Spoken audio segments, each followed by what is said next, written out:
Fala galera, sejam todos bem-vindos a mais um vídeo aqui no meu canal Natan Pessoa. E hoje, 7 meses depois do lançamento de Extermínio à Evolução, os realizadores, agora em 2026, provam que estão super ansiosos para abordar muitas coisas nesse universo de Extermínio, não é mesmo? Tá aí, mais uma investida que, pra falar a verdade, na bilheteria não tá dando altos pontos positivos não. Mas será que na história, será que o filme em si é um filme muito bom e que valeu a pena dessa nova investida nele 7 meses depois apenas do filme anterior? Eu já assisti o filme, tô aqui para dizer o que é que eu achei sobre este quarto filme da franquia. Então bora ver se o negócio continua dando certo como essa franquia sempre deu, né? Então, quem chegar primeiro, ganha!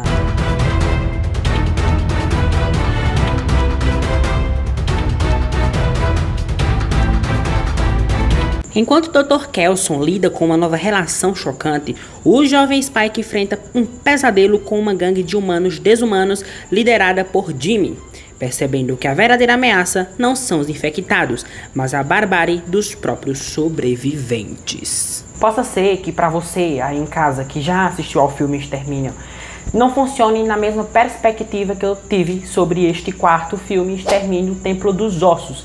É que a partir de Extermínio à Evolução, que foi um filme que lançou 7 meses atrás, acho que lá em junho, julho, se eu não me engano, agosto por aí, de 2025, ao terminar de assistir o filme, eu pensei, não, ok, o finalzinho foi até da hora, eu fiquei curioso para ver o que iria vir na sequência, já que teve aquele epílogo no final do terceiro capítulo, lá 2025, que deixou ali cartas na manga que os realizadores queriam abordar uma nova identidade num futuro projeto.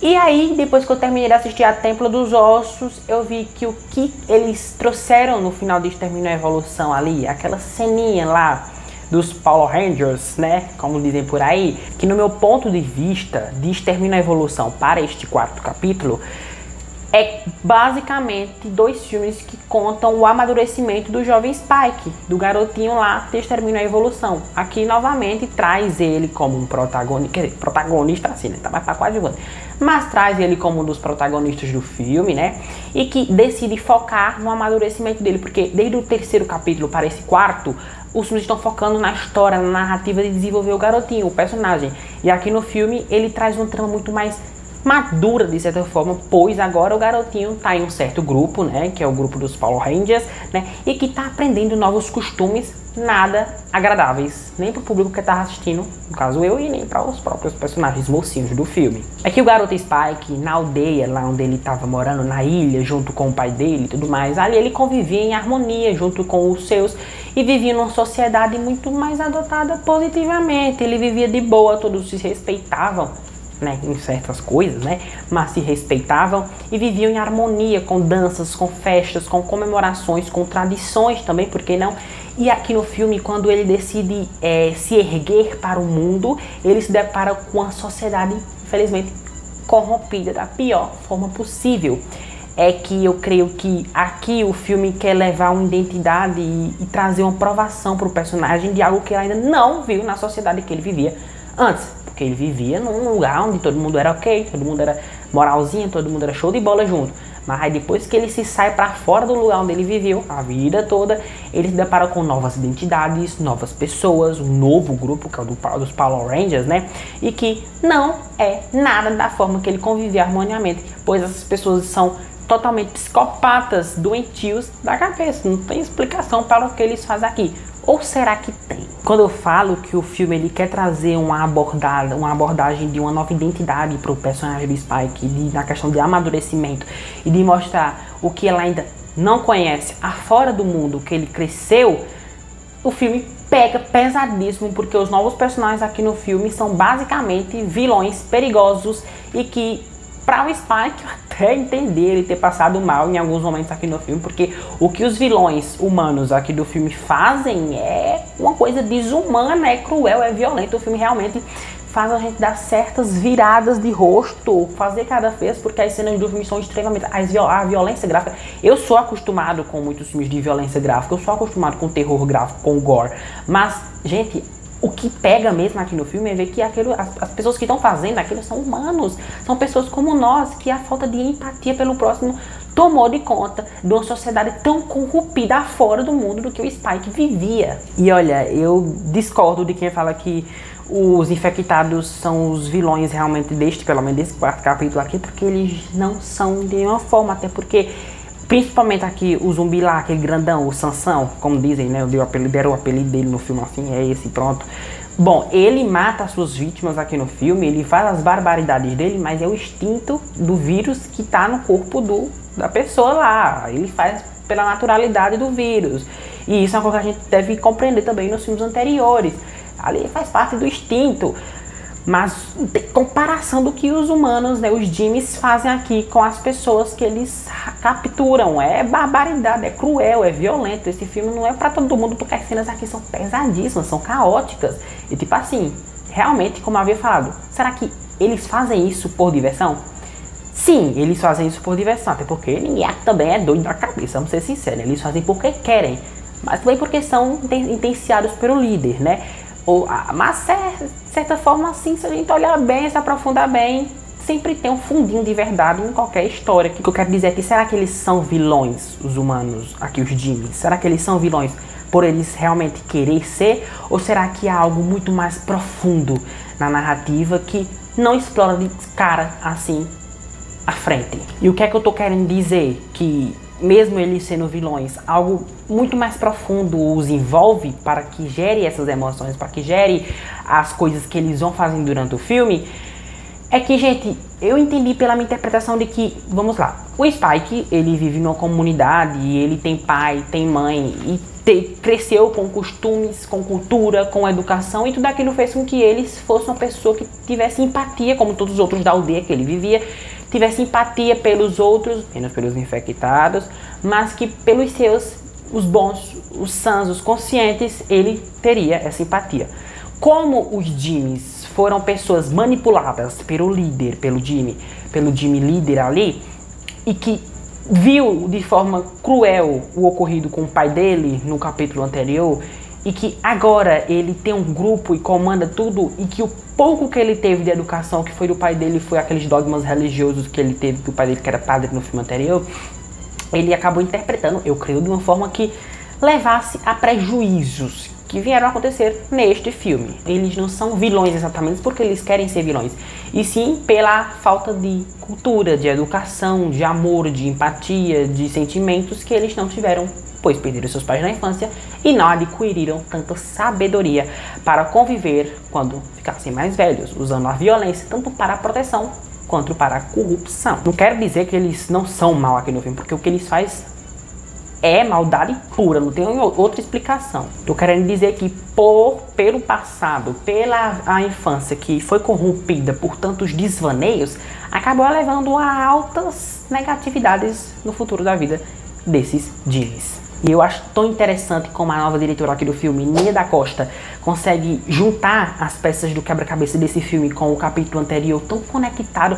O que o Daniel Bowley fez no capítulo anterior, Extermínio a Evolução, gente, ela junta com o que ele fez e melhora 10 mil vezes. E, sinceramente, de coração, a atuação do Jack O'Connell, gente, deram papel para ele de vilão ao mesmo tempo, que traz um ar tão humano, porque a gente é humano, a gente é falho, a gente comete erros, mesmo querendo, a gente é corrompido por algo que pode ter tido um fundinho de verdade, como eu tinha explicado nesse instante, mas que ele tem um lado humano, ele é cruel, ele é torturante, ele é algum ser maligno, digamos assim, na narrativa, mas ele é humano ao mesmo tempo que ele traz aquele carismático vilão de filme de terror, que de cara dá medo, ele assusta, ele é cruel, mas ao mesmo tempo o carisma deixa ele com um ar muito mais bom, positivo. É como se ele fosse uma pessoa boa, mas ao mesmo tempo fosse ruim. A gente sentisse um apego ao personagem pelo carisma dele e as maldades que tudo misturado ali formam um ar de sentimentos que a gente tem pelo personagem e por todos os outros, que acaba edificando a narrativa, deixando a gente muito mais envolvido nela. A atuação dele aqui é impecável, algo magnífico. Ele é muito sarcástico, irônico com as coisas que ele vai fazendo, num nível assustador, mas ainda assim humano. E quanto mais eu falo desse filme, quanto mais eu penso, mais eu gosto. Porque, inclusive, tem uma cena aqui no filme que é a cena, quem assistiu, é a cena da dança lá do Dr. Kelson, perto da fogueira lá. Essa cena pode marcar, porque com certeza vai ser uma das melhores cenas de filmes da área cinematográfica no ano 2026. Marcou 2026 pra quem assistiu o filme, pra quem não assistiu ainda, vai ver, porque você tá perdendo uma coisa muito boa. Porque esse filme aqui tem uma cena, né, que juntando a música, juntando as coreografias do Dr. Kelson, interpretado pelo Rob Fiennes, gente, é uma condução narrativa que emociona, que impacta a gente de uma forma tão prazerosa. A gente sente algo tão esquisito, mas ao mesmo tempo tão engraçado, tão diferente e sarcástico, que empolga, emociona e edifica a narrativa para que a gente se envolva cada vez mais. E se o filme já sabia desenvolver muito bem os personagens, já estava se aprofundando tanto nos vilões, nos Jimmys de um lado, quanto no Dr. Kelson, interpretado pelo Rob Fiennes, eles junta isso, conecta de uma forma tão prazerosa, cada pontinha no final assim, do filme, de uma forma tão prazerosa que é de levantar e gritar aleluia. Essa cena, inclusive, da fogueira do Dr. Kelson dançando, me fez muito lembrar da cena de Pecadores, do filme Pecadores, na cena lá, que eles estão dançando na casa lá, que vem aquela coisa linda, lavando cara, muito emocionante. É uma cena que faz arrepiar até onde não tem cabelo. E eu acho interessante o quanto o personagem do Dr. Kelson aqui é um personagem tão atraente, porque desde o filme anterior, desde a Evolução, eu vi que eu sentia um certo interesse tremendo para saber, principalmente ali no segundo ato do primeiro filme lá de A Evolução, eu sentia ali que eu queria saber, que eu queria conhecer quem é esse tal do Dr. Kelson que tanto falava no filme anterior. E aí quando eu conheci, eu não tirava o olho do bicho, principalmente porque ele tem toda aquela interação com o zumbi infectado grandão lá, o Sansão. Ele tem uma interação muito peculiar, muito interessante, que mostra tanto que os infectados têm sentimentos quanto os próprios humanos. E galera, como eu amo quando um filme ele se divide em núcleos. Um exemplo, aqui no filme Extermínio o Templo dos Ossos, ele se divide em 2 núcleos, onde vai desenvolvendo bem ali o Dr. Kelson, a relação com o Sansão e as descobertas dele, quanto os Jimmys e as barbaridades que vão cometendo durante o filme. Ok, tudo em seu cada lugar, cada coisa vai acontecendo do jeitinho.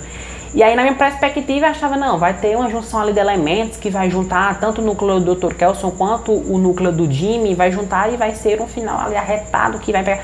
E, gente, pra falar a verdade, o que eu esperava foi positivamente bem mais assim, num nível que subia que não parava, porque o que aconteceu pro final do filme aqui foi algo assim que eu não esperava ser muito bom, mas não esperava ser tão bom quanto eu esperava. E é bom, na verdade, como é bom a gente ver um filme tão redondinho. E o que mais me pega é que, mesmo para muitos, o filme Extermínio a Evolução do ano passado não ter sido um filme que teve um final tão bom, para alguns, porque para mim foi necessariamente muito bom, o filme foi um ótimo filme para mim, na minha perspectiva. Eu gostei bastante, é um dos meus favoritos da Evolução, depois do primeiro, mas eu acho que o que o filme anterior teria nos mostrado até o final foi algo que iria desencadear novos acontecimentos necessários para desenvolver nesse 4º capítulo. E tudo foi uma junção tão redondinha do filme anterior para esse, tudo tão conectado de uma forma tão gostosa, tão saliente, que a gente gosta do filme e não tem pra onde correr. É um filme bom não, é um filme muito bom, inclusive. Além de voltar sobre aquelas críticas, né, que a gente tinha visto, da busca pela civilização. E o que é que faz para que os personagens desenvolvam a busca pela civilização, para que eles se apoiem entre si? É a educação, é a saúde mental, é a empatia, é o amor, comunhão entre seres humanos, não infectados seres humanos. E que, se a gente olhar bem aqui no filme, gente, a gente pode ver muito bem de que até os próprios infectados têm mais sentimentos do que nós próprios humanos, ressaltando de que os verdadeiros monstros desse 4º filme não são os infectados, e sim a própria humanidade, que foi corrompida pela falta dessas classes sociais que a gente recebe desde que somos pequenininhos. E se Extermínio o Templo dos Ossos, ele é um filme que tem apenas um elenco com atuações majestosas, um elenco bom, efeitos visuais deslumbrantes, um cenário bonito, ambientação, fotografia, som, trilha sonora, uma narrativa muito redondinha, uma história que se conecta com o filme anterior perfeitamente. Ele quer ser mais o filme, ele termina o Templo dos Ossos, ele quer ser um filme maior. E ele é, com louvor, porque o filme, além disso, se aprofunda em críticas sociais, de como a educação pode ser algo, a falta da educação pode ser algo tão pejorativo pra gente e para as pessoas que não recebem ela. Menina, simplesmente asmei Extermínio o Templo dos Ossos. Essa obra 4 é magnífica em todos os seus aspectos. Obviamente que falta algumas coisinhas a gente olhar bem, a gente aprofundar muito mais. Mas que em todos esses 4 filmes eu acho que esse é o melhor. Depois vem o primeiro, depois vem a evolução e por último o segundo filme de Extermínio. Que também não é ruim, só é mais fraquinho, mas é uma franquia que sempre deu bem, tanto na crítica quanto no público. Felizmente na bilheteria não foi o caso de A Evolução. E isso aqui eu espero que se saia bem também, porque o que tá rendendo e o que vai render nos próximos sequências que já tá marcado, né? Que tem até um outro novo filme de Extermínio que eu tô ansiosíssimo já pra ver. Não sei quando é que vai lançar, mas já tá previsto. Espero que siga bem os passos que essa franquia teve tomado ultimamente, porque pode, né, ressaltar mais. Se brincar, deixar um legado, né, pra franquia Extermínio mais positivo do que os próprios realizadores imaginam. A nota que eu dou ao filme Extermínio, o Templo dos Ossos é a nota 9. Então galera, tá chegando mais um final de vídeo aqui no meu canal Natan Pessoa. Espero muito que vocês tenham gostado. E se gostaram do vídeo, deixem um like, se inscrevam no canal e ativem as notificações para vocês sempre estar recebendo aviso de vídeos novos. Só lembrando que temos vídeos novos toda quarta, né, às 6 horas da noite e todo domingo ao meio-dia. Mas como eu falei em alguns vídeos anteriores, ainda tô sincronizando bem o horário que eu tô postando os vídeos aqui, então. Mas daqui pro final de fevereiro, daqui pra fevereiro a gente resolve isso direitinho, tá? Vou estar postando os vídeos nos dias certinhos. Então é isso, um beijo. Fico muito grato por toda a atenção de vocês. Até a próxima e tchau!